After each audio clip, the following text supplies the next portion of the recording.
Sziasztok! Köszöntelek titeket, akik az anyagi helyzetetekre, megélhetésetekre vagytok kíváncsiak a 2024-es esztendőben, vagy pedig amikor megtekintitek a videót az azt követő egy éven belüli időszakban. Először beszélnék nektek a 2024-es évnek az alapvető általános rezgéséről, amit numerológiailag fogok nektek megközelíteni. A 2024-es évnek a számjegyeit, hogyha egyesével összeadjuk, akkor kaphatunk egy egyjegyű számot, azaz egyjegyű számmá redukáljuk az összeadott számjegyeket, és így megkapjuk a 8-as számot. Tehát a 2024-es évben a 8-as számnak a rezgése lesz általános, ami minden életterületünkre ki fog terjedni, így az anyagiakra, illetőleg a megélhetésünkre is hatással lesz. A 9 darab szám közül, amivel a numerológia számol, a 8-as a leggyorsabb rezgésű szám. Hatalmas változások köthetőek hozzá, ugyanis a teremtő és a pusztító energiák összecsapnak, és voltaképp az igazságosság megteremtése, a rend megteremtése érdekében alakítanak ki egy új rendet az eddigi szabályozás vagy rendszerhez képest, tehát úgymond nagyon nagy sikereket és nagyon nagy bukásokat is elkönyvelhetünk ebben a 2024-es esztendőben, akár az anyagi helyzetünkben, akár a megélhetésünk tekintetében is. Tehát ezt igencsak komolyan kell venni, ezt a fajta üzenetet. Ez a videó szintén egy pakli választós videó, mint amiket eddig is kitettem nektek. Láttok 3 darab ásványt, illetőleg annak a képét. Ezek jelzik nektek majd az azokhoz tartozó üzeneteket. Tehát választanotok kellene egy ásványt, vagy akár többet is, vagy akár mind a 3 ásványra vonatkozó üzeneteket is meghallgathatjátok. Az intuíciótokra hagyatkozzatok a választáskor, ezért nem is mondom meg, hogy melyik ásvány miről szól, vagy mi a neve. Így hát úgymond jobban tudtok a megérzésetekre hallgatni. Felmutogatom nektek az ásványoknak a képét, hogy jobban segítsek az erre való ráhangolódásban. Tehát ez lenne az első paklihoz tartozó üzeneteket fogja nektek jelezni ez a nagyon érdekes mintázatú sárga ásvány. Úgy próbáljatok meg választani, hogy az az illető ásvány az titeket taszít vagy vonz-e, tehát valamilyen érzést, gondolatot kell, hogy kiváltson belőletek. Ez alapján választatok, kérlek. Hát ez is elég érdekes mintázatú, ugyanakkor teljesen eltérő színű mind a 3 ásvány. És az utolsó, harmadik paklihoz tartozó üzeneteket fogja nektek közvetíteni a világos kék színű ásvány vagy kristály. Azért vegyétek figyelembe, hogy ez egy általános üzeneteket közvetítő videó, tehát nem biztos, hogy minden üzenet veletek teljes mértékben rezonálni fog, így kérlek, hogy az aktuális problémátokra, élethelyzetetekre vonatkoztassátok ezeket az üzeneteket, illetve ezek az információk nem helyettesítenek egy privát elemzést. És ahogy megemlítettem, ugye nem csak a 2024-es esztendőre vonatkozik ez az üzenet, illetőleg egyik üzenet sem, hanem amikor rákattintasz erre a videóra, mert kíváncsiságodat felkeltette, az azt követő egy éven belül küld neked információkat az anyagi helyzeted, megélhetésed tekintetében, és hogy konkrétan milyen kérdésekre keresünk választ majd ebben a 3 videóban. Hát ugye hogyan alakul ebben az időszakban az anyagi helyzetem, megélhetésem, mondjuk mit tehetek annak érdekében, hogy jobban megélhessem az anyagi biztonságomat, illetőleg, hogy a megélhetési problémáim vagy anyagi problémáim megoldódhassanak. illetve ugye az anyagi helyzet alatt beleértjük mindenfajta olyan helyzetet, amiből valamilyen pénz származhat. Tehát hogyan vonzhatom magamhoz a nagyobb anyagi bőséget, ami mondjuk a munkából származhat, vagy akár örökségből, eladásból, vagyonból, megtakarításból, tehát mindenfajta anyagi eszközt értünk most ebbe a körbe bele, ami a videónak a tárgyát fogja képezni. Tehát akkor ugye az első paklihoz tartozó üzenetekkel fogom nektek folytatni ezt a videót, tehát ez az érdekes kis sárga ásványhoz tartozó üzenetekkel, és akkor most elköszönök, és sziasztok! Sziasztok, köszöntelek titeket, akik az első paklihoz, azaz ehhez az aranyos kis sárga, érdekes mintájú ásványhoz tartozó égi üzeneteket szeretnétek meghallgatni. Ebben az anyagi helyzetre, megélhetésre vonatkozó kirakásban, vagy tarot elemzésben, ami a 2024-es esztendőre vonatkozik, vagy pedig a videó megtekintését követő egyéves időszakra. Ebben a videóban, ebben a pakliban is arra keressük a választ, hogy a megélhetésetek, anyagi helyzetetek hogyan fog alakulni ebben az időszakban. Azaz, mondjuk mit tehetnétek annak érdekében, hogy az anyagi biztonságot jobban meg tudjátok élni, ezt a fajta érzést.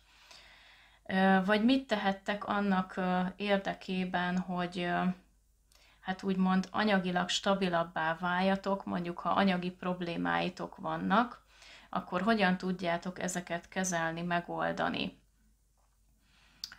Illetve ugye ez a kirakás mindenfajta olyan anyagi eszközre vonatkozik, amit mondjuk a pénzzel tudtok megszerezni, vagy vagyonotokból, valamilyen megtakarításból, tőkéből származik, eladásból, tehát mindenfajta olyan helyzetből,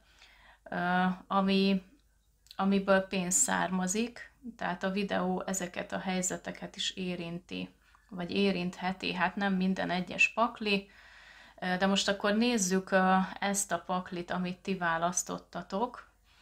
Összefoglalásképpen azt mondanám nektek, hogy a bölcsességetek által fog javulni az anyagi helyzetetek. Ez lenne a kulcsszó nálatok, hogy még érni kell a dolgoknak, és még tapasztalatot kell gyűjtenetek, és a gondolkodásmódotoknak kell elsősorban megérnie. Ezt a kardok királya jelöli nektek egyébként, ami a tarotlapok közül utolsónak jött ki. Egy nagyon megfontolt, bölcs, baromi nagy, elég nagy szakmaisággal, szakmai tudással rendelkező egyént jelöl, aki természetesen hiába a képen férfi van, ugyanúgy női jellemző is lehet. Tehát tapasztalatot, bölcsességet kell szereznetek annak érdekében, hogy az anyagi helyzetetek, megélhetésetek javuljon, és a közeljövőben hát elérhetitek azt az állapotot, hogy egy megelégedettséggel tekintsetek erre az életterületetekre. Annyit látok még nálatok, hogy tettetek egy olyan választást a munkában, én leginkább a munkával megkeresett jövedelemre és pénzre látok itt nektek helyzetet, tehát nem nagyon látok itt vagyont, örökséget, vagy egyéb ilyen pénzeszközt, inkább a munkát látom nálatok, ugyanis itt a botok apródját kaptátok meg, és a botok azok mindig a munkára vonatkoznak, tehát a munkával megkeresett anyagi helyzetre utalhatnak. Hogy olyan munkát választottatok a közelmúltban, ami, hát hogy is mondjam, nem igazán a ti választásotok volt, egyfajta kényszerből tettétek meg, ugyanis a citromnak a képe jelenik meg nektek, hát angolból fordítva pedig az imának a lapja, De most itt a képet nézzétek inkább meg, hogy egy pohárba ugye ott van a citromok, meg az asztalon, és ugye azt szoktuk mondani, hogy tehát ugye a citromtól mindig olyan, ö, hogy is mondjam, tehát olyan keserű és savanyú lesz a szánknak az íze, mint hogyha valaki citromba harapna, akkor az ugye azt is jelenti a mondás szerint, hogy valamennyire nem tetszik neki az a helyzet, de valahogy mégis le kell nyelni a békát. Tehát körülbelül valami ilyen munkát vállaltatok ti be, amiből most jönnek az anyagiak, de én azt látom nektek, hogy ez is kismértékben jön, mert ugye amint felmutattam már nektek megint a botok apródját, ugye az azt jelenti, hogy ti elég picinek érzitek ezt a lehetőséget, amit csináltok jelenleg, nem érzitek belőle azt a fajta anyagi támogatást, amivel elégedettek lennétek, ugyanakkor a munkát sem biztos, hogy igazán szívből végzitek. Ugyanakkor itt a kártyák azt mondják nektek, itt a korona csakrához kötődő kártyát kaptátok, mégpedig a pártatlanságnak a lapjával. Nézzétek ezt a hölgyet, ahogy cipeli ezt a két festékes bödönt a kezébe, az egyik kezébe az egyiket, a másikat a másikba. Olyan, mintha egyfajta mérlegre vagy egyensúlyra akarna titeket rávezetni.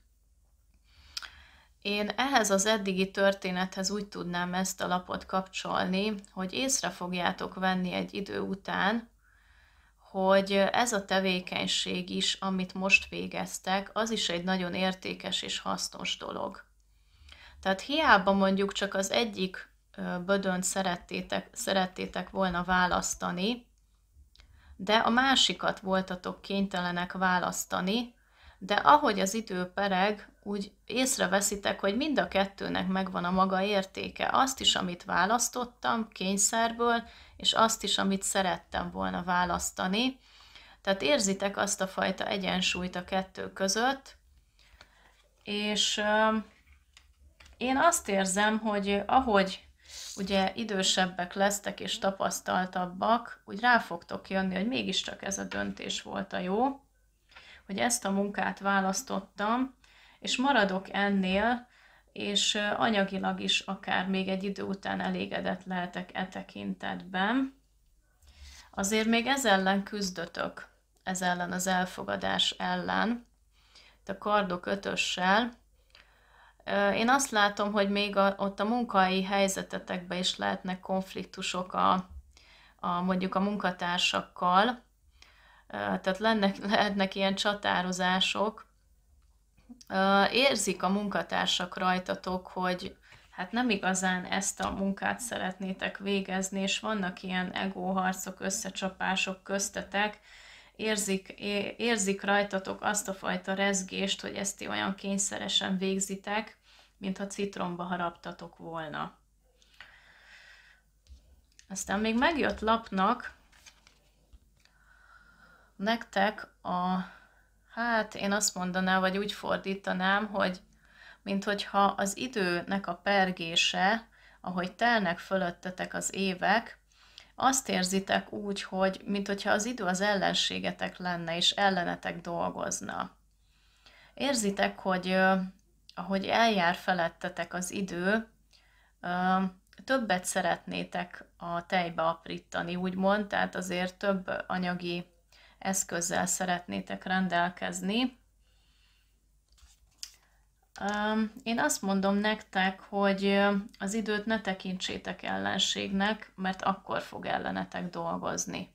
Ha elfogadjátok, hogy telik az idő, az egy természetes dolog, mindenki felett telik az idő, és mindenki öregszik. Tehát most, hogyha te ezen természetes folyamat ellen játszol, akkor még inkább meggyengíted az energiáidat, és még kevésbé fogsz tudni előre haladni afelé, amerre szeretnél. Barátkozz meg ezzel az idővel, én azt javaslom neked. Aztán megkaptátok, remélem jól látszik a lap, ennek a gyökérlánynak a lapját. Na hát ez egy nagyon érdekes lap. Ebben a szerepkörben, amiben vagy élethelyzetben most, te olyan mumusnak érzed magad, olyan csúnyácskának, akit nem igazán kedvelnek az emberek. Csak azt látják benned az emberek, amit te nem szeretnél megmutatni magadból, azaz árnyékodat látják. Azt az énedet látják az emberek kívülről, legalábbis te úgy gondolod, ami olyan csúnyácska. Tehát nem tudod úgy megmutatni magadat a környezeted felé, amilyen énedet szeretnéd, hogy lássanak. Ugyanakkor azt is üzeni a lap, hogy most ebben az élethelyzetedben szembesülnöd kellene azokkal a tulajdonságaiddal, amiket a tudatalattidba száműztél. És nem foglalkoztál velük, és ezeket felszínre kellene hozni, mert ezek téged mérgeznek, ezek a dolgok. Hát itt a legtöbbször ilyen negatív tulajdonságokra kell gondolni, tehát hogy most például speciál jutott eszembe, hogy volt, amikor hazudoztam a szeretteimnek, vagy eltitkoltam valamit, vagy tegyük fel, nem szeretek otthon takarítani, és ezzel nehéz szembenéznem. Tehát, hogy de ilyen triviálisabb dolgok is lehet, és akkor ezeket szépen belecsúsztattad a tudatalattidba, és úgy döntöttél, hogy ezekkel te nem is törődsz, ezeknek a létezésével. És hát ugye, mivel nem hoztad ezeket felszínre, így ezek önmaguktól bukkantak a felszínre, és ezáltal ugye egy olyan ént közvetítesz kifelé, amit te se szeretnél. És hát ugye azért jött ki ez a lap, mert teljes mértékben ez a fajta érzésvilág, ami most benned van, ez a kitaszított és engem nem szeretnek típusú érzés, ez nem igazán vonza magához a pénzt sem. Tehát az anyagi helyzetedet, a megélhetésedet sem tudod ezáltal jobbá tenni, ugyanis ez a negatív rezgés ugye mindig negatívat vonz magához. Tehát úgymond taszítja a pénzt. És ugye mi vonza a pénzt? Az örömteli pozitív energiák, meg az elfogadása és a belenyugvása a saját élethelyzetemnek. Akkor nézzük meg, hát, hogy már előbb kellett volna erre térnem az ásványt, amit választottatok, ugye az első paklihoz tartozóan. Hát ezt megnéztem nektek őszintén a fordítóval, én se tudtam, hogy mi ez az ásvány, ez a poszmé jáspis. Ugyanis, hogyha megnézitek ezt a mintázatot, meg színvilágot, ugye a poszmének vannak ilyen jellegű színvilága és mintái. Hát ugye a méhekről köztudott, hogy azért csípnek. De egyben nagyon nagy táplálékforrásunk is azáltal, hogy ugye a méznek az előállításába segítkeznek. Hát a csípésre visszatérve, ugye valószínűleg most te kerülsz olyan helyzetekbe, amikor eléggé csípős a nyelved a kommunikációba. Ugye itt mondtam például a munkatársakkal kapcsolatban, azért eléggé védelmezed az álláspontodat, és akkor bizony nem nagyon kíméled a környezetedet a csípős megjegyzéseiddel. De ugyanakkor itt azt mondja neked az ásvány, hogy néha azért kell ezt a fajta harcot, vagy küzdelmet, vagy ezt a harcos szellemet is kimutatni magunkból, csak azért ne vigyük ezt annyira túlzásba. Ugye a solar plexushoz, a napfonat csakrához kapcsolódik ez az ásvány, mégpedig az akaraterőnket segíti fejleszteni. Azaz, hogyha valamilyen kreatív ötletünk van, tervünk, akkor annak a kivitelezését nagyon megkönnyíti a számunkra, ugyanis eléggé földelt energiákat hoz be, tehát hogy ezeket az ötleteket itt a földi valóságban is meg tudjuk valósítani, azáltal, hogy segíti az akaraterőnknek a megnövekedését. Egyébként az oroszlán csillagjegy és a napnak a bolygója tartozik ehhez a jáspishoz. Hát ugye, amiket elmondtam itt a jáspissal kapcsolatban, ugye közvetlenül nem kapcsolódik az anyagi helyzetedhez, de közvetlenül, vagy közvetetten igen. Jó, tehát azért közvetetten az befolyásolja az anyagi helyzetedet, mondjuk, hogy hogyan kommunikálsz. Tehát ugye, hogyha mindig csípősen és erélyesen vágod oda a kommunikációdat a többieknek, akkor az szintén nem biztos, hogy egy pénzmágnes lesz. Vagy pedig viszont az akaraterődnek a fejlesztése, az viszont nagyban hozzájárulhat ahhoz, hogy mondjuk te a pénzt azt jobban vonzad, hogyha szeretnéd. Akkor én készítettem ilyen Tao lapokat, amiket most azért nem mutatok fel, mert úgyse tudnád elolvasni, úgyhogy inkább én olvasom fel neked. Hát egy érdekes lapot kaptatok ezek közül. Azt mondja, hogy az anya vétkét az igaz gyermek kijavítja.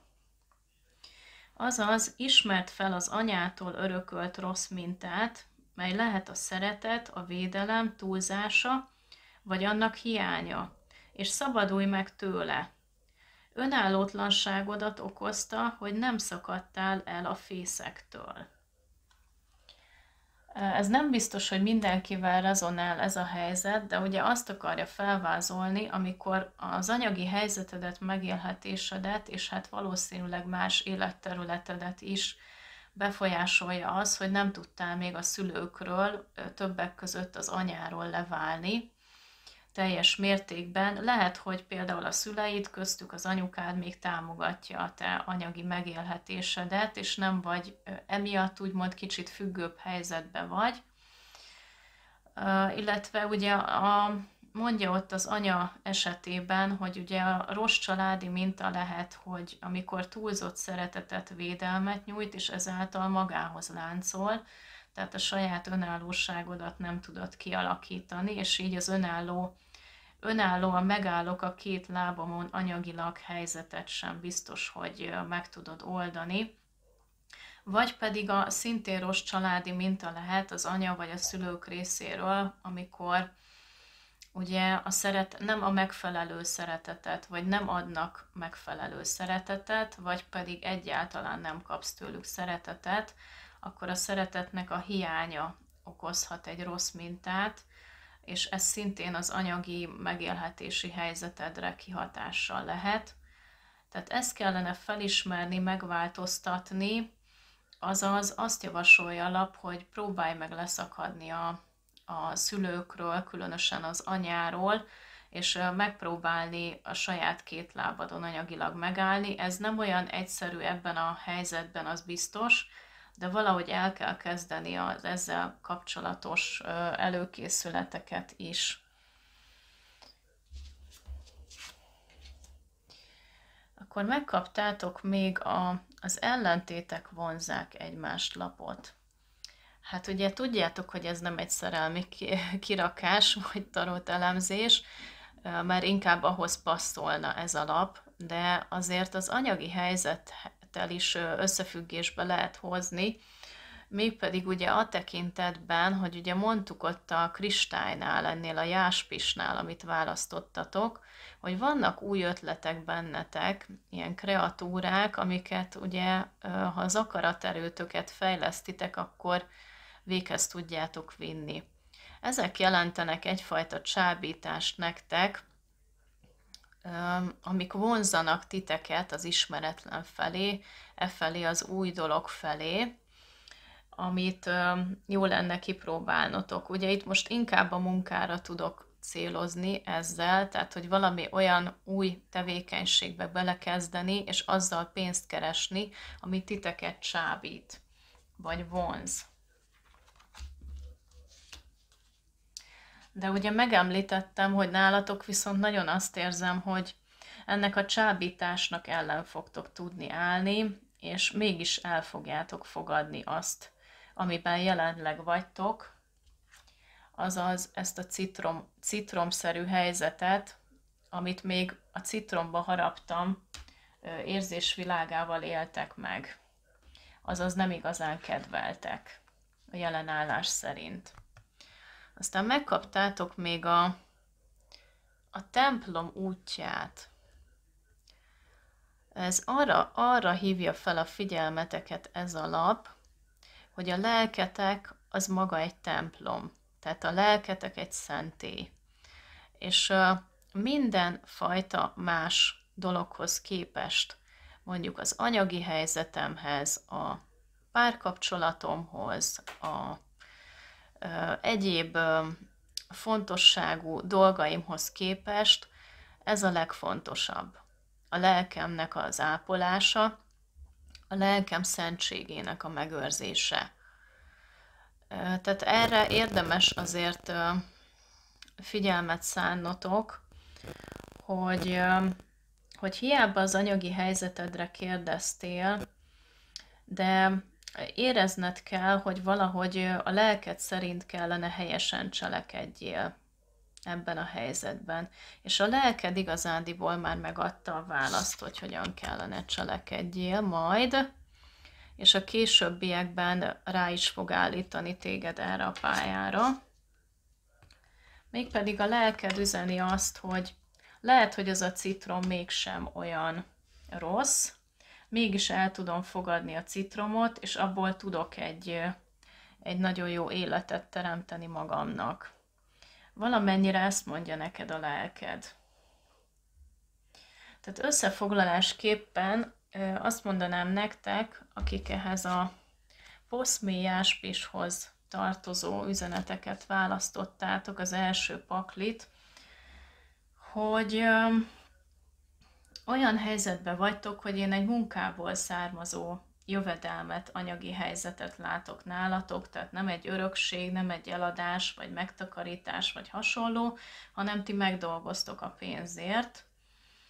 Ugyanakkor ez a domináns lap, amit már annyiszor felmutattam nektek, ez ugye a citromok, meg a limonádi ott az asztalon, hogy úgy érzitek, hogy ez a munka, amit végeztek, ez olyan, mintha citromba haraptatok volna, és hát eléggé kellemetlenül érzitek magatokat ebben a helyzetben, amiben vagytok, de ugyanakkor az élettapasztalatok és a bölcsesség megszerzése által később rá fogtok jönni, hogy, és a lelketeknek a súgása útján, hogy ez a munka, ezzel tudok én magamnak egy idő után, ugye itt az idő tényező az nagyon fontos nálatok, hogy meg kell várni a kellő időzítést, egy idő után megfelelő anyagi helyzetre szert tenni, és akár ezt a munkát még meg is kedvelhetem, amit most jelenleg utálok. Mert igazándiból ilyen kis gyökérszerű mumus lénynek érzem magamat ebben a szerepkörben, amit betöltök, és hát ez most még nagyon negatívan kihat az én anyagi helyzetemre. Viaskodok ellene, hogy nekem ezt kelljen végezni, és ezek az érzések kihatnak ugye az anyagiakra is. Tehát nem igazán sok dolgot, vagy nem igazán sok pénzt tudsz a tejbe aprítani, tehát nincs sok bevételed, úgymond, tehát amiből gazdálkodhatsz, hiszen a botok apródja az azt jelöli, hogy kicsi lehetőség, nem olyan nagy, aprócska, de megint felmutatom, itt a bölcsességed és az élettapasztalatot fogja neked meghozni azt, hogy lehet, hogy savanyú a szőlő, de abból még lehet egy jó dolog idővel. Én látok neked még egy családi mintát, de ez nem biztos, hogy mindenkire vonatkozik, egy szülői mintát, ami elég rossz minta volt az esetedben, ugyanis vagy az anyukád, vagy valamelyik szülő nagyon elkényeztetett téged, túlzottan védett, szeretett, vagy pedig egyáltalán nem adott neked szeretetet, és ezáltal nem tudtál teljes mértékben leválni a szülőkről, vagy erről a családi mintáról. Lehetséges, hogy még a szülőkkel élsz együtt, és ők támogatnak téged anyagilag, de az is lehet, hogy elköltöztél, de még mindig hat az a rossz családi minta, ami kihatással van az anyagi helyzetedre is. Amint mondtam, hogy idővel rá fogsz jönni, hogy ez a tevékenység, ez nem is olyan rossz, mint amit te eddig gondoltál róla, tehát megbarátkozol vele, de ugyanakkor vonzanak, csábítanak téged az új dolgok, valami új tevékenységbe kipróbálni magadat, amivel aztán tudsz pénzt keresni. Én azt mondom, hogy ez egyelőre neked csak egy csábításként jelentkezik, ami leterelne téged a megfelelő útról. Tehát nem ez lenne a lelkednek a hívása, ugyanis megjelent itt nagyon erős instrukcióként, hogy hallgass a megérzésedre és a lelkednek a hívására, azzal kapcsolatban, hogy anyagilag például merre mész, vagy milyen irányt szabsz mondjuk a munkával megkeresett pénznek, vagy maga a munka életterületének. És akkor én még húznék nektek angyali üzenetet is, hogy az angyalok mit üzennek nektek az anyagi helyzetetek, megélhetésetek tekintetében.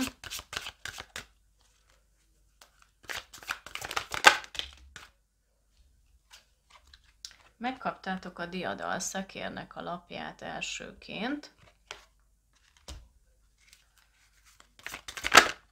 A következő lapunk a botok 10-es. Ez már egy kicsit nehezebb energia. És még kérünk még egy lapot, amelyik hogy jön. Ez sok lesz. Még egy lapot. Jó. És a botok lovagját kaptátok meg utolsónak.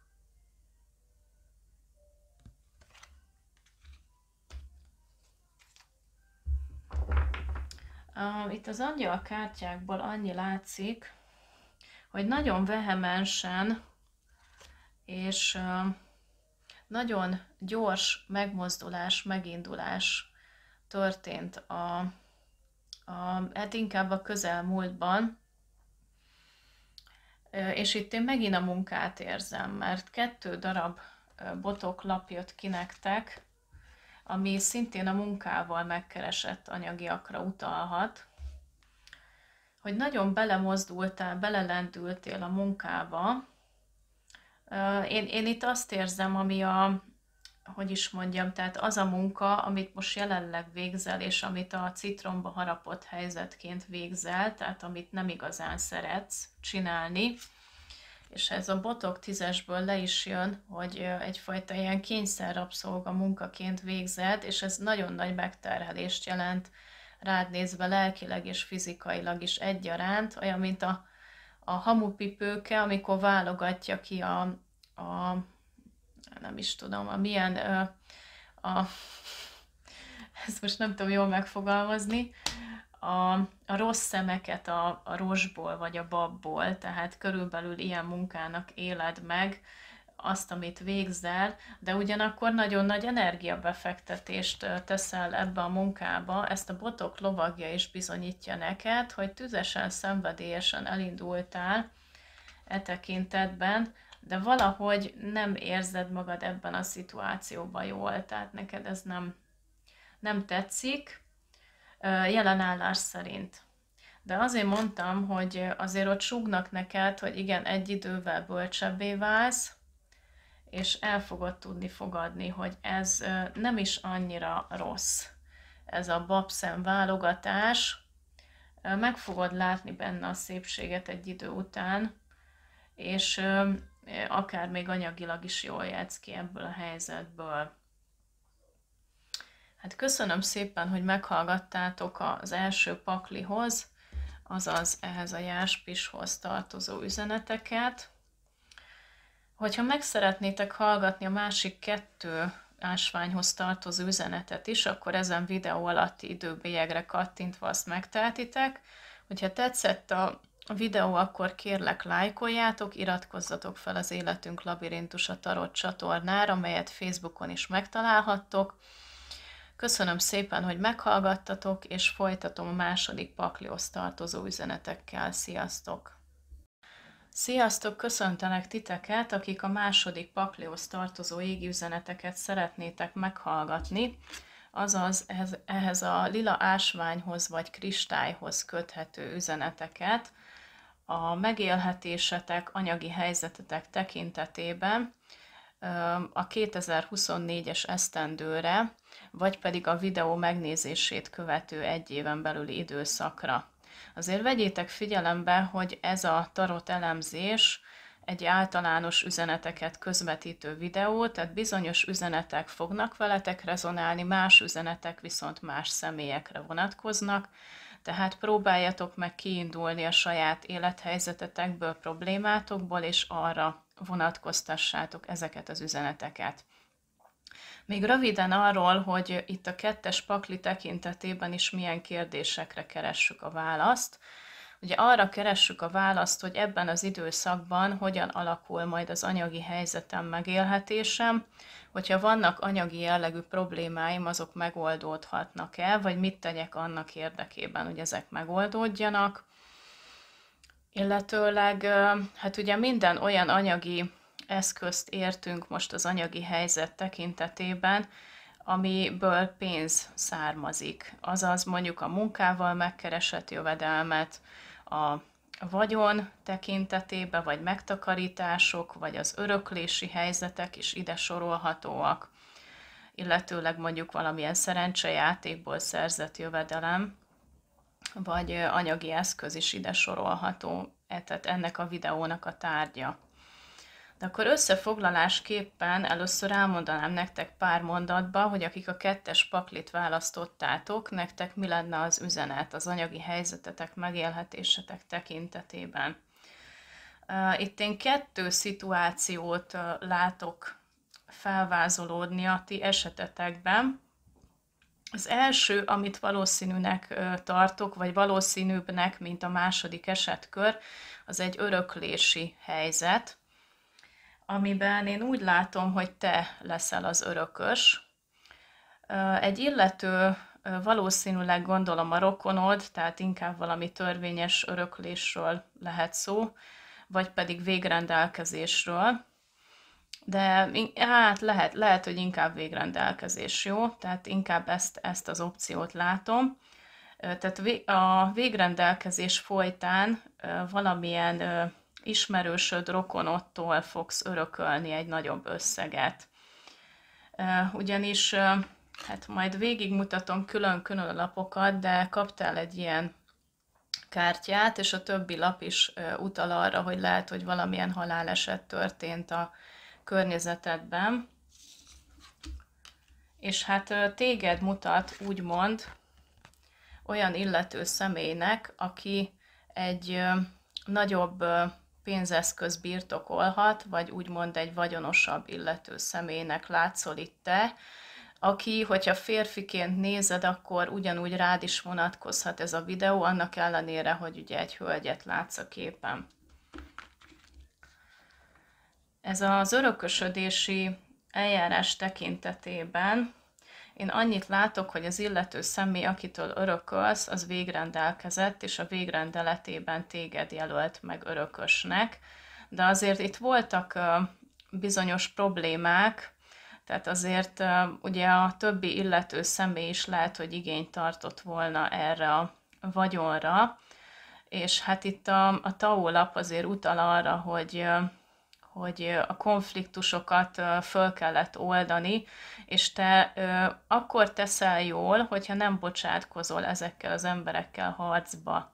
Ugyanis ez csak bajt és fájdalmat szül, és hát úgyis úgymond a végén az kerekedik ki a dologból, hogy te leszel az örökös ebből az egész helyzetből. Hát ezt mutatja úgymond az anyagi helyzetet tekintetében az érmék 10-es lap is, amit így a jelen állapotra jött ki neked, ami azt jelenti, hogy vagy mostanában, vagy a közeljövőben fog megtörténni ez a fajta anyagi rendezés az életedben. És hát megerősítik itt a lapok, hogy a közelmúltban botok hármassal itt nagyon látszik az, hogy egy hölgy nagyon belemerül a munkában, és hát lehet, hogy akár minden energiáját ebbe fekteti, hogy te megdolgoztál karmikusan ezért a helyzetért, hogy te egy nagyobb összegnek a tulajdonossává válhassál. Tehát ez nem csak az öletbe hullott, hanem akár még azt mondanám, hogy egy életeken átívelő karmikus öröklésről van szó az esetedben, ugyanis azért kijött ez a transzpersonális jelleg, tehát hogy bizonyos előző életeken keresztül is húzódtak anyagi jellegű problémák az esetedben, és most történik egy ilyen fajta rendezés. És itt ez a lap is nagyon javasolja neked, mint ahogy majd a Tao lapot felolvasom neked, hogy legyél megfigyelő ebben a helyzetben. Tehát, hogyha körülötted bizonyos emberek vitatkoznak arról, hogy most akkor örökölnek-e, vagy nem örökölnek, és mindenféle, hát idézőjeles köpködés megy egymásra, ugyanis az emberek mindig nagyon érzékenyek a saját pénztárcájukra, akkor te maradjál egy megfigyelő helyzetben, és ne menjél bele a harcba és a konfliktusba, hanem legyél egy távoli, objektív kívülálló, aki csak nézi a körülötte lévő történéseket, és elfogad mindent olyannak, amilyen. Nem szabad harcolni, küzdeni, mert még több fájdalom és veszteség lesz az osztályrészed. Akkor most már ezt kapcsolódóan a Tao kártyákat is készítettem, és ezt, amit húztam, azt olvasnám fel nektek, ami szintén ehhez kapcsolódik. Feloldani, ami rossz vért szülhet. Fel kell oldani még időben mindazt, ami bajt, fájdalmat, sérülést okozhat önmagunknak, vagy azoknak, akikkel egy a sorsunk. Ne bocsátkozz felesleges harcba. Ugye itt azokra utal, akikkel egy a sorsod, azaz mondjuk egy örökösödési vitába vagy benne, azokkal úgymond egy a sorsod ilyen szempontból. Tehát lehet, hogy mindannyian valamennyi igényt tartanátok erre a vagyonra, de itt is a tanács az, hogy ne bocsátkozz velük harcba, és senki mással sem, hanem figyeld meg, hogy mi történik körülötted, és a körülötted lévő emberekben mi zajlik le, de ne harcolj, ne menj bele a konfliktusokba. Ezt tanácsolja neked. És akkor én még ugye ezt az ásványt, amit húztál, ehhez a helyzethez kapcsolódóan még kifejteném. Hát ez szintén a Google fordító, ez egy olyan ásvány, nem fordította le nekem a magyar nevét. Hát én megpróbálom neked kiejteni, de akkor így a kiejtés sem biztos, hogy helyes lesz. Nem tudom, hogy ki van jobban benne az ásványokban. Charoit lehet elvileg a neve ennek az ásványnak. És csillagjegy szerint a szűzhöz, a skorpióhoz és a nyilashoz köthető. Arról szól egyébként ez az ásvány, hogy maradj mindig a jelenben. Nagyon próbál téged földelni, és a realitásokhoz visszavinni, tehát semmilyen fajta kivetítés, vagy ábrándozást, vagy álmodozást nem engedhetsz meg most magadnak, hanem csak a realitásoknak a talaján maradjál. Tehát ezt javasolja neked ez az ásvány. Ne legyenek elvárásaid, és próbálj meg a hétköznapokban élni. Tehát úgymond nagyon földelni próbál téged ez az ásvány. Hát kevésbé a spirituális oldalt mutatja talán. Jó, akkor ami még ugye szintén egy másik Tao lapot is húztam nektek, ez pedig a rend vagy a szabályozottsághoz kötődik. Hát nézd meg, hogy itt egy ilyen távol-keleti harcost láthatunk, egy férfit a képen, aki ott nagyon szabályozott testtartásban maga elé emeli ezt a tört, hát nem is tört kardot. Egyfajta egyzéshelyzetet láthatunk az ő esetében, ahogy a testét, a szellemét, a lelkét egyzi a dolgokra, de elsősorban a rendről szól nekünk ez az én határok megszabásáról, saját magunk védelméről. Itt azt is jelentheti ebben a szituációban ez, hogy a saját védelmed érdekében csak is önvédelem esetében bocsátkozzál konfliktusba vagy harcba. Tehát csak akkor, ha téged megtámadnak, akkor támadj vissza, vagy még azt mondom, hogy hát igen, akkor már támadj vissza. Tehát azt mondja a lap, hogyha megtámadtak, támadj vissza. De úgy, hogy valaki csak csábít bele a konfliktusba, mert úgy próbálja kikezdeni az idegeidet, azokat inkább hagyd magad mögött, és tartózkodjál a harctól, illetőleg jelenthet ilyen örökösödési vitában végrendelkezést is, hogy lehet, hogy célszerű ilyen esetben végrendeletet meghatározni, hogy ne legyen akkora konfliktus és harca az illető személyek között. Tehát itt nekem nagyon arra utal ez a helyzet, hogy valaki végrendelkezett, és téged jelölt meg örökösnek, de előtte lehet, hogy még nem volt végrendelet, és akkor vitatkoztak itt bizonyos személyek a vagyon felett, de ugye neked kívül kell maradnod ebből a vitából, mert azt mutatják a lapok, hogy így is úgy is te fogsz örökölni, csak ne menjél bele a konfliktusba. Legalábbis ezt a lehetőséget mutatják a lapok neked.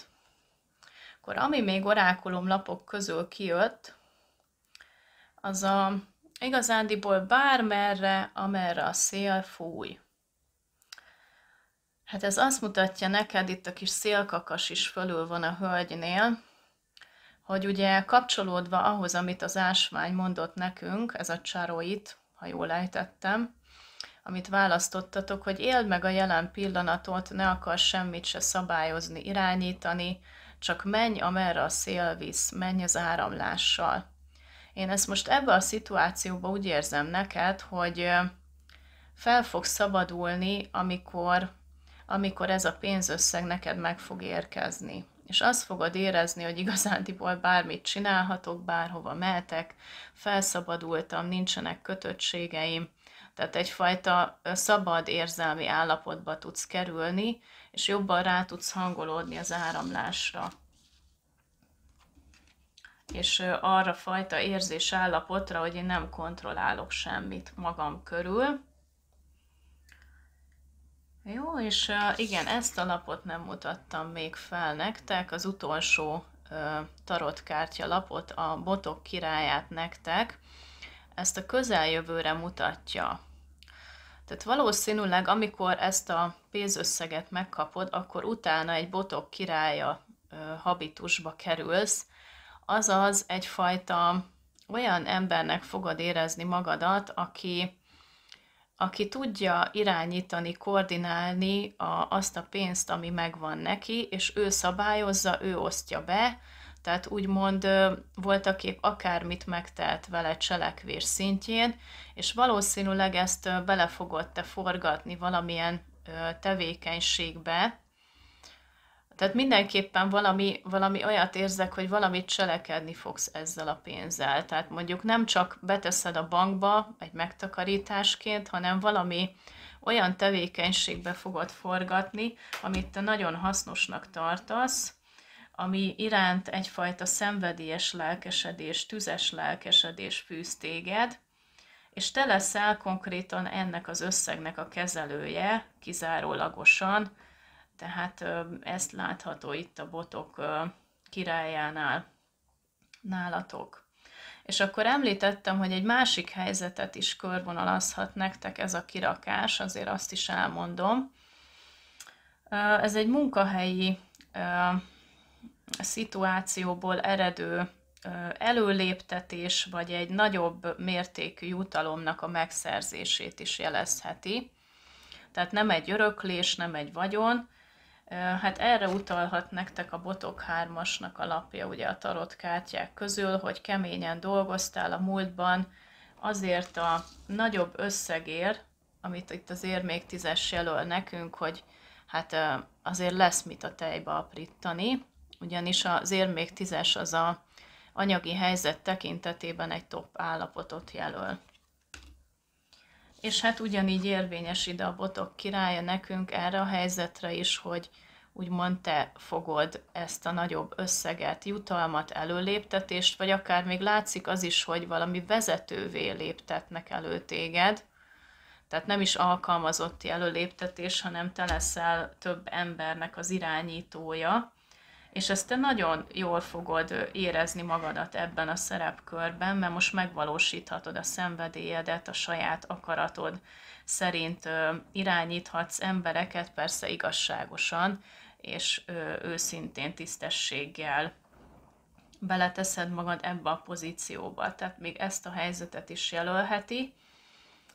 Itt ugye a csakra kártyák közül, ami kijött, hát itt most a képen oké, hogy egy gyász jellegű helyzetet látunk, egy temetésnek a helyzetét, de itt a befejezésre is utal a lap nekünk, tehát ettől függetlenül, hogy egy nagy életszakasz zárul le neked az életedben, ennek a kemény munkával töltött éveknek az életszakasza, ami így bezárul a kör, és ennek a folyamányaként te leszel úgymond egy nagyobb összegnek a birtokosa.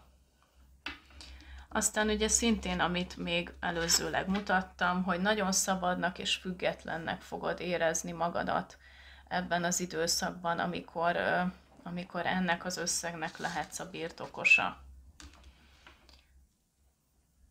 És hát ugye a másik orákulum lap, ez a személyek közötti egyfajta megfigyelő szerepkör. Ez arra a helyzetre irányul, hogyha fölötted úgymond a kollégák, esetleg a munkatársak vitatkoznak, hogy hát ez meg irigykednek, hogy jaj, hát te milyen előléptetés, milyen jutalmat kaptál, és hogy mi az, hogy te ennek a részese lettél, amikor lehet, hogy mi is megérdemelnénk. Ez karmikusan jön az életedben, mégpedig az élet, a kemény munkás életszakaszod lezárásaképpen, úgyhogy ne is törődj ezeknek az embereknek az irítségével, mert te ezt megérdemled. És ezt te nem véletlenül kapod. És hát ugye itt látszik, hogy te leszel azért egy nagyobb összegnek a tulajdonosa, de hangsúlyozom, hogy ez egy lehetőség, tehát ezt mutatják a kártyák, tehát ez egy személyes, privát elemzésbe is azért érdemes rákérdezni, hogy ténylegesen ez a szituáció lesz az életedben, de ezt valószínűsítik a kártyák. Jó, és akkor ugye a tarólapokból, amit felolvastam, hogy minden olyan bajt, fájdalmat még időben fel kell oldani, ami magunknak vagy másoknak sérelmet okozhat, és hogy ne bocsátkozz a felesleges harcba. Ez erre a helyzetre is igaz, hogyha vannak körülötted féltékeny emberek, akik úgy nézik ezt a fajta jutalmat vagy előléptetést, akkor nem kell neked megindokolni nekik, hogy ez miért történik. Igazándiból nem tartozol nekik számvetéssel, és hogyha támadnak, akkor igazándiból annyit mondasz, hogy emberek eldöntötték, hogy én kapom, és kész. Ennyi. Tehát nem kell neked nekik megindokolni, hogy te miért vagy erre jogosult, mert ők úgysem fogják megérteni. Hiába magyarázod nekik. És hát ugye itt az ásványunk is erre a helyzetre, ugye amit mondtam, ugyanúgy igaz, hogy maradj a jelen pillanatban, a realitásban, éld meg azt, ami történik, és ne legyenek előzetes várakozásaid. Hanem várd ki azt a pillanatot, amikor ez a döntés megszületik veled kapcsolatban, és akkor majd örülhetsz, és érezheted magad szabadnak és függetlennek. És akkor én még húznék nektek, vagy kevernék úgymond az angyalkártyák közül is üzenetet nektek ezekre a helyzetekre. Hát igen, ez nagyon rezonál.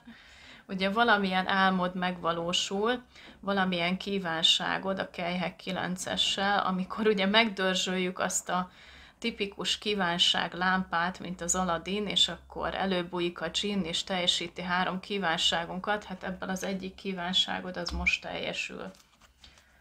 Akkor kérünk még üzeneteket nektek. Hú, ez jó sok lett, nem van.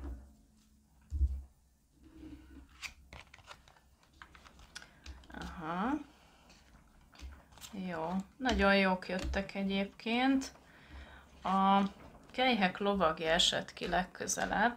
Ez azt mondja, hogy ez az álmaid megvalósulása egy érzelmileg inspiráló lehetőség tekintetében érkezik feléd, szó szerint lovagol feléd ez a lehetőség, amit a többi lap is azt mutatja, hogy érdemes megragadni, tehát nehogy azt mondd, hogy mondjuk ez az előléptetés a munkából ered egy anyagi megbecsültség, akkor nehogy azt mondd rá, hogy ezt én nem kérem, mert te megérdemled ezt, és hát a szíved szerint azért kívánod is ezt a lehetőséget.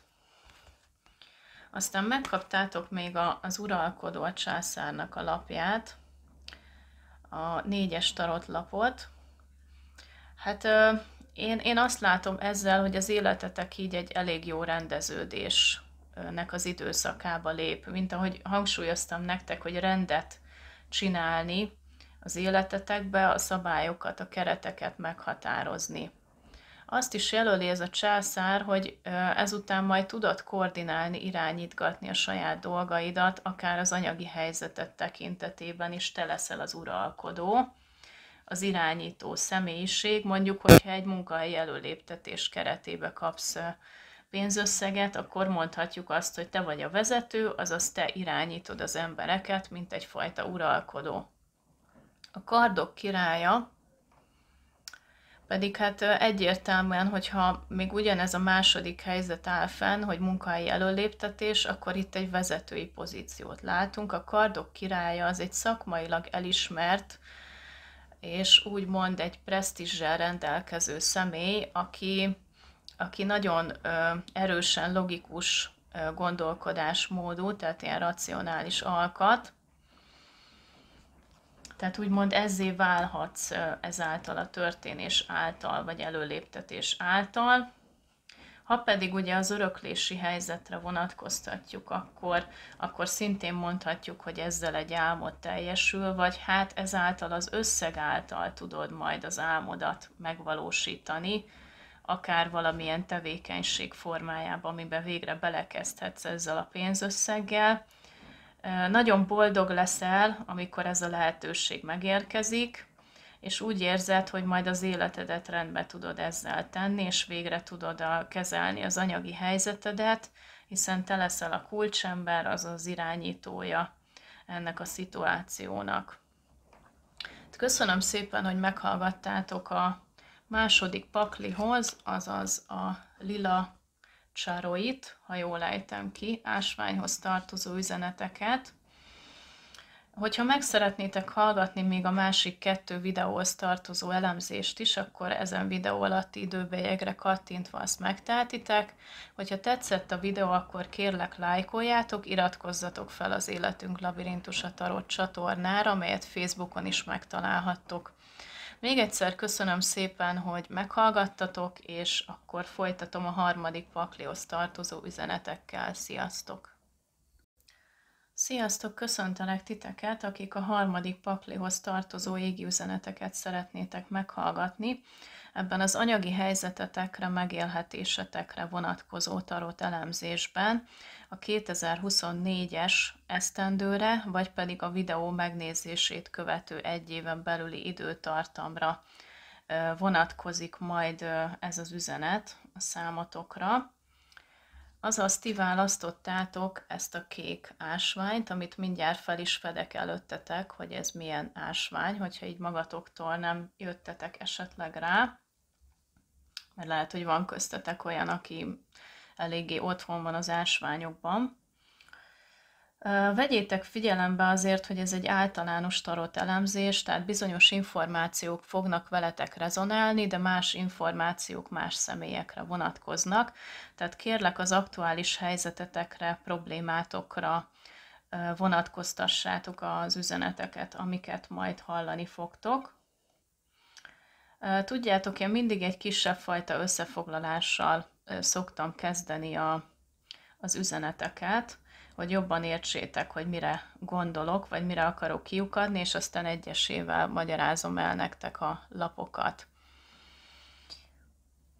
Itt én egy olyan helyzetet látok nálatok körvonalazódni, Amikor is te nagyon jó ideje vágyakoztál, vagy várakoztál, úgymond egy bizonyos anyagi előrelépésre, amit itt én inkább a munkához kapcsolódóan látok nálad, tehát valami előléptetés, valami jutalom, valami olyan pénzösszeg vagy pozíció képében, ami hát egy anyagi megbecsültséget, vagy egyfajta radikálisabb változást eredményezne az anyagi helyzetedben. De itt egy törést látok a te esetedben, e tekintetben. Az látszik, hogy hát ez nem igazán jött össze ennek az összegnek a megszerzése, vagy ennek a munkának, pozíciónak, vagy előléptetésnek a megszerzése, hanem ez bedől az esetedben. Hát vagy a közelmúltban dőlt be ez a dolog, vagy pedig a közeljövőbe fog bedőlni, de ne ijedj meg. Jó, tehát minden okkal történik, és majd kifejtem neked, hogy ennek miért kellett, hogy így történjen, és ne ijedj meg, mindenből van kiút. Tehát nem kell ezt a helyzetet úgy felfogni, hogy a legkatasztrofálisabb eset történt az életedben, mert az életed megy tovább, és aztán jönnek azok az események és helyzetek, amik majd jobbítják a helyzetedet, hogyha te megteszel bizonyos lépéseket. Tehát itt egy olyan szituáció van, amikor a fejed fölött döntöttek bizonyos emberek, azzal kapcsolatban, hogy ezt a pénzösszeget, vagy előléptetést, vagy pozíciót megkaphatod-e, és te nem láttál ezzel kapcsolatban semmit, mert nem te voltál a döntéshelyzetben, de igazándiból előre ittál a medve bőrére, tehát valami ilyesmit lehet látni, hogy te már előre eltervezted, hogy majd mit fogsz tenni akkor, amikor ezt a helyzet megteremtődik, és te anyagilag jobban fogsz állni, vagy ezt a pozíciót majd végezni fogod a munkádban, és akkor milyen dolgokat fogsz ezen vásárolni magadnak, amit ugye ezen a pénzen meg tudsz venni. És hát ugye úgymond ez egy ilyen nagyon erőteljesen benned volt, hogy ez majd be fog következni, és ez neked jár. Viszont ugye itt a lapok azt mutatják, hogy lehetett itt egy árulás is a háttérben bizonyos emberek tekintetében, akik a fejed fölött és teljesen a háttérbe titkosan döntöttek valamiről, hogy ezt a pozíciót, ami ezzel az anyagi előléptetéssel jár együtt, azt nem te fogod megkapni, hanem valaki más, mondjuk. De lehet, ugye ez nem feltétlenül munkához köthető anyagi juttatás is, tehát lehet valami más egyéb esetkörre is gondolni, de én inkább ezt tartom reálisnak, ezt a munkával megszerzett nagyobb anyagi juttatást, vagy előléptetést.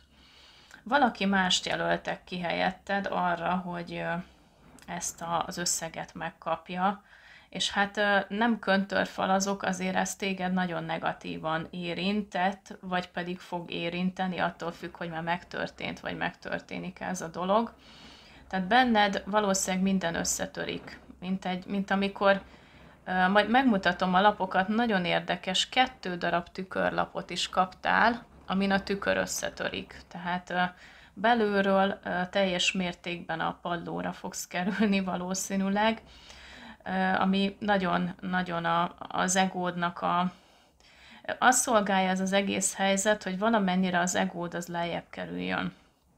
És megtanuld azt, hogy neked még bizony tanulnod kell ahhoz, hogy többet kell fejlődnöd, úgymond a Tao lapok hozzák neked elő azt a tapasztalást, hogy azt kellene megtanulnod, hogy amit beszélsz, amit gondolsz, azt is cselekedd. Tehát ezt a fajta tudatosságot. Lehet, hogy te szakmailag mondjuk nagyon jó vagy a munkádban, és sok mindent tudsz.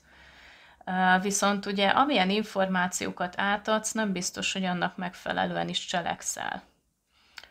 Tehát egyfajta öntudatosságra szeretnének téged tanítani, ugyanakkor még ösztönöznek egy szakmai fejlődésre, hogy te hiteles emberré válhass, mondjuk egy hiteles vezetővé, aki mondjuk már kaphat egy nagyobb fajta előléptetést, és azzal járó anyagi megbecsültséget, tehát valami ilyesfajta megközelítést mondanak neked. Ez nem azt jelenti, hogy neked őrületesen nagy volt az egód, mert nem biztos, hogy erről van szó. Lehet olyan esetkör is, hogy téged úgymond becsaptak, és aztán más tettek a helyedre, és hát emiatt úgymond az egód a porokba hever. De mindenképpen fejlődési ívnek azt javasolják neked, hogy még továbbra is tanuljál, töltekezzél, és vizualizáld a célodat, és türelemre intenek, és kitartásra azzal kapcsolatban, hogy meg lehet ez a célod, meg lehet ez az anyagi megbecsültség, ami mondjuk a munkából származik, de még nem most jött el ennek az ideje. Tehát most beraknak eléd egy stop táblát, és azt mondják, hogy hát ezt még nem kapod meg most. De ez egy olyan felkavaró vihar lesz a te lelkedben, ami egy tökéletes vihar arra, hogy egyébként még tovább fejlődhess abban, amit kitűztél célként magad elé. De akkor most nézzük egyesével a lapokat, hogy mit üzennek neked, vagy én miért mondom ezt a következtetést nektek. Megkaptátok a kék topáznak a lapját.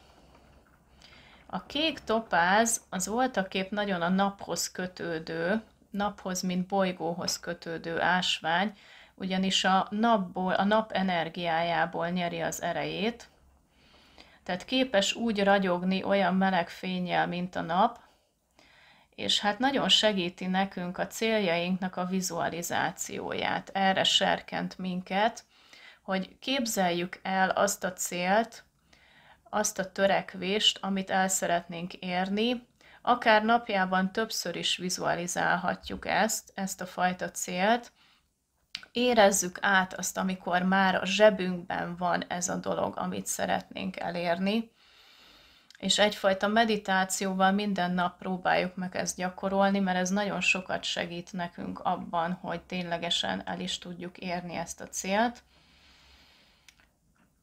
Illetőleg még ugye csillagjegyek tekintetében a nyilashoz kötődik ez a kristály.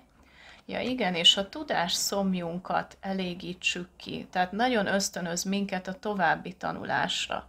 Tehát itt neked ez a történés, amit itt felvázoltam, ez azért egyfajta megtisztító viharként jön az életedbe, ez a bukás, mert hát nevezhetjük bukásnak, ami további tanulásra ösztönöz téged, önmagad megismerését és a munkádba való szakmaiságodat illetően. És hát egy kicsit az egódnak a lentebb tételére ösztönöz. Tehát úgymond ezt akarja neked üzenni a kék topáz. Ugye a Tao lapok közül kijött neked a várakozásnak a lapja. Ugye amint mondtam, hogy te nagyon-nagyon vágytál és várakoztál erre a fajta anyagi megbecsültségre, amit valószínűleg a munkával kapcsolatban szerezhettél volna meg, mint ugye a terhes nő, aki tudja, hogy a magzat majd 9 hónap után megszületik. Tehát te majdnem csak biztos voltál abban, hogy ezt a dolgot, ezt a célt el fogod érni, és erre várakoztál. Illetőleg ez a várakozáslap azt is mutatja neked, hogy oké, hogy megtörtént ez a bukás, és hogy te nem kaptad meg ezt az összeget vélhetően, tehát a kártyák ezt mutatják, továbbra is türelmesnek kell legyél, és haladnod kell apró lépésekben a célod felé, tehát ne add fel azt a célt, amit el szeretnél érni. Tehát nem ezt mondja neked, hogy föl kell adni, hanem továbbra is lépegetsz, és képzed magad, a tanulásra ösztönöz téged. Aztán készítettem neked Tao kártyákat, amit most az egyiket felolvasok, amit nektek húztam ki. Azt mondja, hogy a hiteles vezető. Aki egységben van önmagával, tehát az a hiteles vezető. Nem csak bölcs tanácsokat szónokol, hanem az szerint is él. Közös gond esetén először önvizsgálatot tart, önmagán változtat, mielőtt másokat késztet változásra.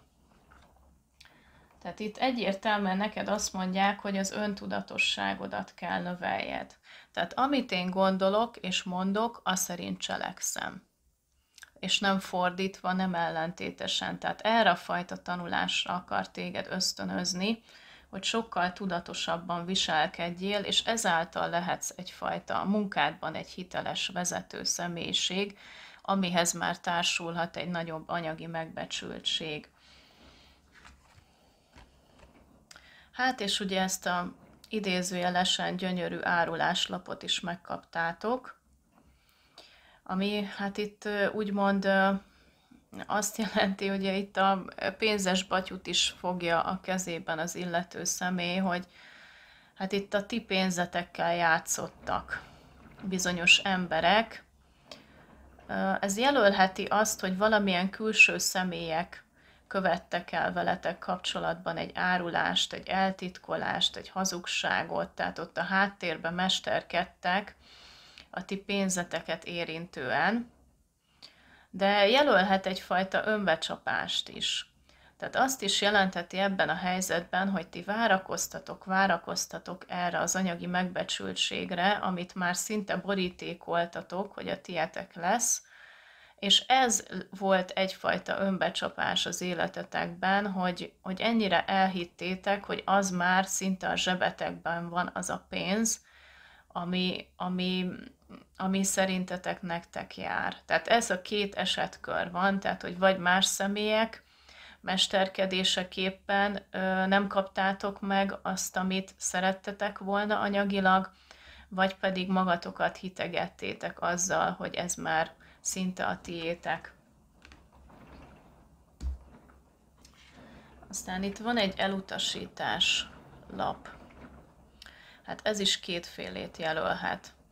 Az egyik az egyszerűbb eset, hogyha ugye mások döntöttek erről az anyagi forrásról veletek kapcsolatban, akkor ők azok, akik elutasítottak titeket, és másnak juttatták ezt az anyagi eszközt, vagy jövedelmet.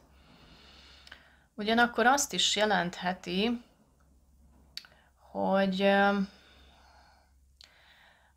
lehetséges, hogy aztán, tehát egy olyan esetkör is lehet, hogy megkaptad mégis ezt az anyagi eszközt, vagy ezt a fajta munkát, ami megbecsültséggel jár, anyagi megbecsüléssel, de valahogy rájöttél arra, hogy ez mégsem a te pályád, és úgymond el kell, hogy utasítsad, mert a lelked szerint ezt te nem szeretnéd végezni, és inkább visszaadod ezt a pozíciót, és az ezzel járó pénzt is.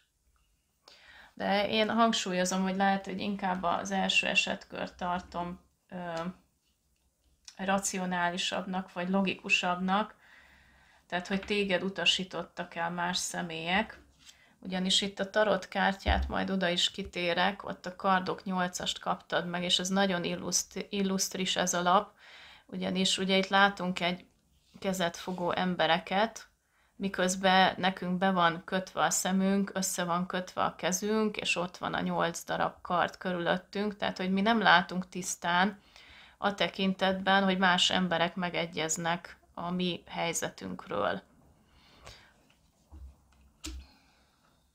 Tehát úgymond tehetetlenek vagyunk az adott esetkörben, hiszen nem mi vagyunk döntési helyzetben. Aztán megkaptátok, hát igen, ugye ez az első tükörlap, amire utaltam, van még nektek egy másik tükörlap is.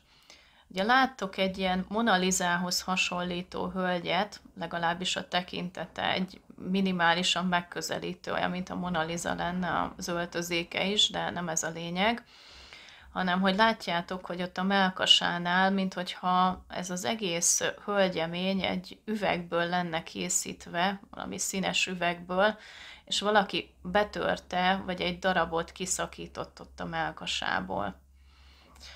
Hát ez egy nagyon fájdalmas érzés, amikor azt érezzük, hogy valami, ami a részünk volt, azt voltaképp eltávolítottak belőlünk, és teljesen összetörünk. Ez egy összetört érzés, magad alatt érzed magad, legalábbis az egód az, ami jóval alacsonyabb szintre kerül, az önbecsülésed az nagyon alacsony szinten lesz, és hát energetikailag is úgy érzed magad, hogy teljesen megtörtél. Tehát ezt a helyzetet ábrázolja, hát ennek a történésnek a függvényeképpen te ezt így éled meg.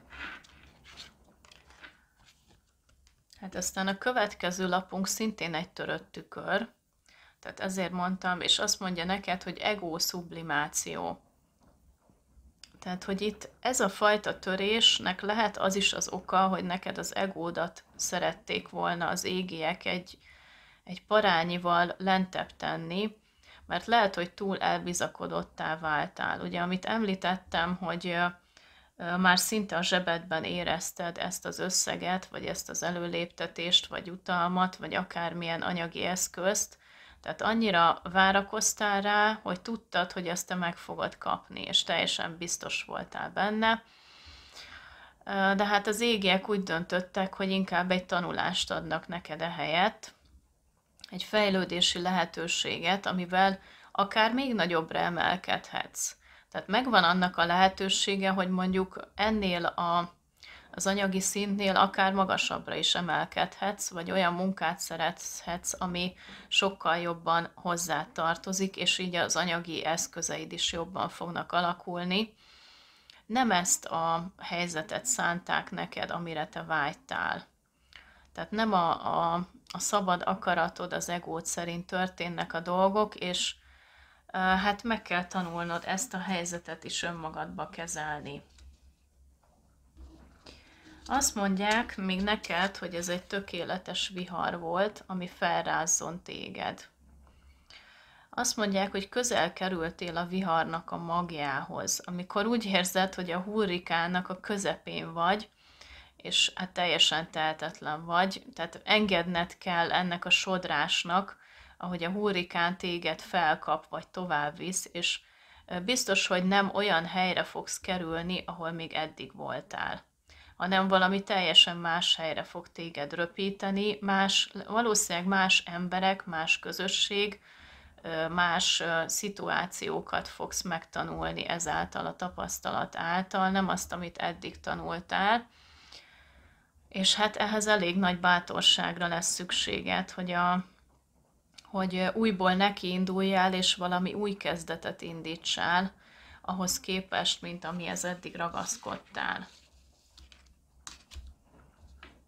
És akkor a tarot lapok közül, ugye ezt azért már fölmutattam nektek, a Kardok 8-asnak a lapját, hát itt nagyon egyértelműen, ugye megint elismétlem, hogy egy fölötted döntöttek bizonyos emberek azzal kapcsolatban, amit te szerettél volna elérni, és hát nem voltál döntéshelyzetben, te nem láttál semmit ebből az egészből, hogy mi zajlik körülötted.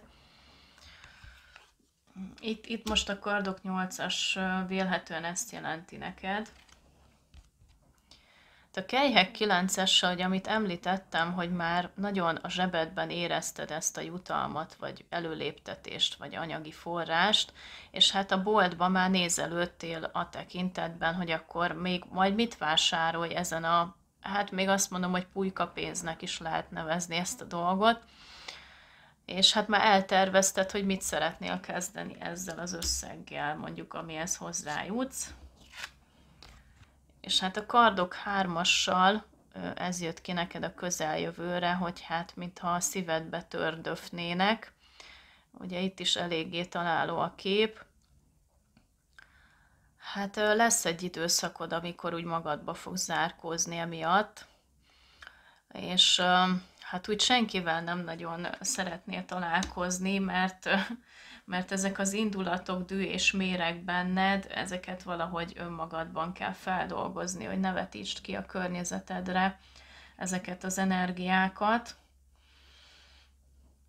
Hogyha szeretnék neked úgymond tanácsot adni, hogy akkor ez milyen tapasztalat volt, és hogyan tudod ezt pozitívan megélni, amit tudom, hogy elég nehéz. Tehát azért én aláírom, meg el is ismerem, hogy ez egy nehéz szituáció, amikor ezt így valahogy megéled, hogy teljesen a hátad mögött valakik intézkednek, és aztán a te anyagi eszközeiddel játszanak, mint hogyha kockáznának, és erről te semmit nem tudsz, és aztán jön az a nagy bukás, amit neked lelkileg föl kell dolgozni, hogy hát mégsem te fogod megkapni ezt az anyagi eszközt, vagy jövedelmet. Én azt mondom, hogy hagyd neked időt, és próbáld meg egy kicsit az emberektől elszeparálni magadat, és csak a saját érzéseiddel, gondolataiddal bezárkózni egy szobába, és feldolgozgatni magadban ezeket az eseteket.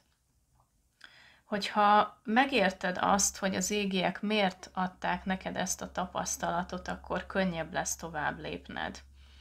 Hogy miért adták neked ezt a tapasztalatot, arra az a válasz, hogy azt akarják, hogy te még tanulj és fejlődj.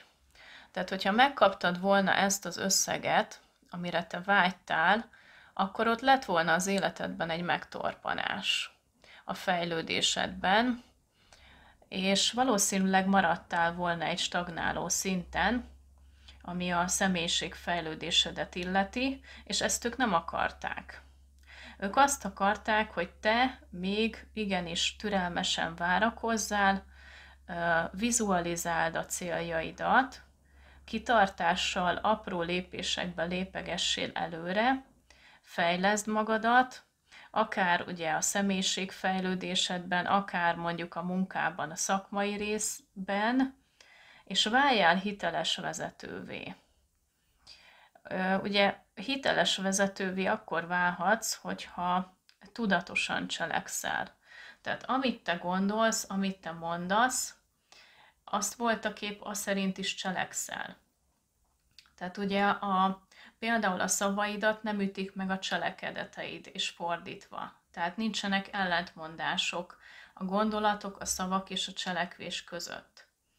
Tehát ezt a fajta tudatosságot szeretnék nektek megtanítani ebbe az időszakba, és hát még arra akarnak titeket tanítani, hogy ne gondolkodjatok előre csak az eredményre, amit el szeretnétek érni, hanem azt kell megtanuljátok, hogy csak dolgozok, teszem a dolgomat, de nem az eredményre fókuszálok. Nem az a fontos, hanem az, hogy én fejlődök, az, hogy emberileg és szakmailag is fejlődök, és aztán majd, amikor kiérdemlem azt, hogy mondjuk anyagilag előléptessenek, vagy utalmat kapjak, akkor majd megkapom, de nem az eredménynek a függvényében dolgozom. Ugye ez a Tao-nak egyik sajátos tanítása egyébként, hogy sosem eredményorientáltan munkálkodunk magunkon, hanem végezzük a dolgunkat, és hogyha valaki ezt értékeli a környezetünkben, annak örülünk, és aztán megyünk tovább az utunkon, de nem gondolkodunk előre az eredményben. Nem úgy gondolkodunk, hogy már fél évvel ezelőtt én tudom, hogy akkor nekem biztos előléptetnek, és akkor már gondolatban elköltöttem azt a pénzt, amit úgymond megelőlegeznének nekem, aztán közben mégse kapom meg. Tudom, hogy ezek nehéz energiák, és nehéz ezt a helyzetet megélni, de fogd fel ezt egy tanulási folyamatként, hogy neked azt akarják, hogy többre vidd az életben, és hogy egy tudatos, hiteles vezetővé váljál, aki megérdemelten fogja megkapni az anyagi helyzetét, jobbító anyagi eszközöket, pénzt. Hát köszönöm szépen, hogy meghallgattátok. Jaj, bocsánat, még elnézést. Az angyalkártyákkal még jövök. Azért az angyaloktól is kérnénk üzenetet a tekintetben, hogy mit mondanak nektek ezzel a helyzettel kapcsolatban. Hát, ha ők is még valami okosat üzennek nekünk.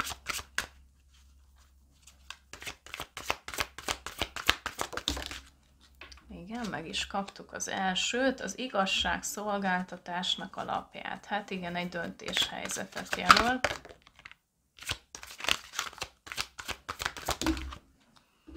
És a következő lapok is megérkeztek nekünk. Hát igen, a kardok 10, és a kelyhek királynője. Hát ez teljesen rezonál azzal, amit mondtam. Ugye az igazságnak a lapja, amit itt most igazságnak nevez, amúgy az igazságszolgáltatásnak a lapja, az ugye jelöl egy döntéshelyzetet. a tekintetben, hogy mondjuk az anyagi helyzetetek nektek hogy fog alakulni. Tehát ugye ez kapcsolódik, és hát azt is jelöli, hogy akik döntöttek a fejetek felett, azok próbáltak igazságosak lenni, mégis ti nem így érzitek, tehát egy becsapásnak, árulásnak érzitek, ugye, amit itt mutattam nektek itt az árulásnak a lapjával, ezt az egész szituációt annak érzitek, de fogjátok föl azt, hogy azok az emberek, akik döntöttek ebbe a helyzetbe, ők is vannak a személyiségfejlődésüknek egy adott szintjén, és ők ennyire voltak képesek. Tehát az ő látásmódjuk az olyan volt, amilyen, amikor ezt a döntést hozták. Tehát ezt ne róljátok fel nekik, tudom, hogy ez így nehéz dolog.